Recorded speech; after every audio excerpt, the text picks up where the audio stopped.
जो खाने पीने सोने में जीवन बिताते हैं वो आत्मघात कर रहे हैं, सुअवसर से हाथ धो रहे हैं, अपने सौभाग्य में आग लगा रहे हैं। विद्यार्थी को पढ़ने का मौका मिला, कलेक्टर इंजीनियर डॉक्टर बनने का मौका मिला है, और विद्यार्थी अगर पढ़े नहीं तो अपने सौभाग्य में ही आग लगाता है। इसी प्रकार मनुष्य शरीर पा करके जो ईश्वर भजन नहीं करता है, जिस ईश्वर भजन से सारे दुखों से सदा के लिए छूट सकता है, जो जीवों की युगों से लालसा रही है, उसको पाने का एकमात्र साधन मनुष्य शरीर है। भगवान श्री राम ने कहा जो इसका उपयोग नहीं करता है, सदुपयोग नहीं करता है इस सर्वश्रेष्ठ शरीर का, वह इस लोक में और परलोक में दुख पाता है। हम लोग तो देख ही रहे हैं कि संसार का कोई भी प्रबंध आप कर लें, संसार में कुछ भी बन जाए, दुख और दुर्दशा से आप छूट नहीं सकते। गुरु महाराज ने कहा राजा रानी राष्ट्रपति प्रधानमंत्री कुछ भी बन जाओ, संसार में चैन नहीं है। आज तक ऐतिहासिक और पौराणिक प्रमाण नहीं कि संसार की उपलब्धि से कोई दुखों से छूट गया हो, पूर्ण कल्याण पाया हो।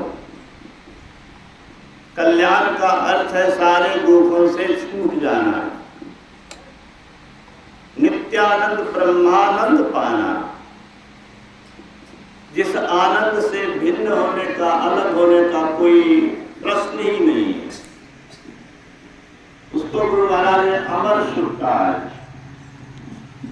शरीर मरणशील है और शरीर से होने वाला सुख भी मरणशील है। आत्मा अमर है और आत्मा से होने वाला सुख भी अमर है। उस अमर सुख को सिर्फ मनुष्य ही पा सकता है और ईश्वर भक्ति करके ही अमर सुख पाया जा सकता है। तो आपने भगवान श्री राम के उपदेश को सुना है और परमाराध्य के उपदेश को आप सुनेंगे। ये शरीर भोग विलास के लिए नहीं है। क्या सोवत गफलत के मारे जाग जाग मन मेरे, अंत काल कोई संग न होगा संग न चल को तेरे।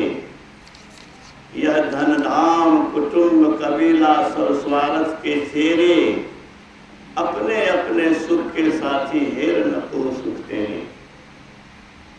एक साधक महात्मा कह रहे थे कि सब स्वार्थ के चेहरे।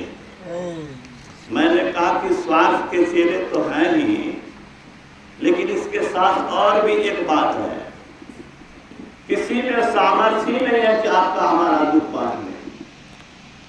मान लीजिए मैं स्वार्थी नहीं बनूं, लेकिन हमने यह ताकत कहा है कि आपको दुखों से छुड़ा दो। ये काम संत ही कर सकते हैं और आप स्वयं उस ईश्वर की ओर चल करके उस शक्ति को प्राप्त कर सकते हैं। और इसी के लिए मनुष्य शरीर मिला है। तो जिसने इस शरीर का सदुपयोग करके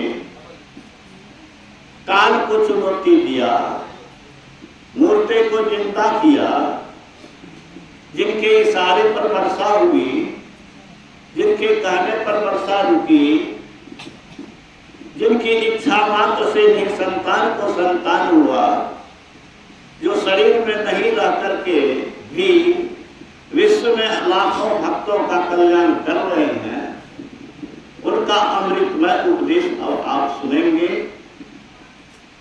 कैसे उस स्थिति को प्राप्त की जा सकती है, आप गौर से सुनेंगे। श्री सद्गुरु महाराज की जय।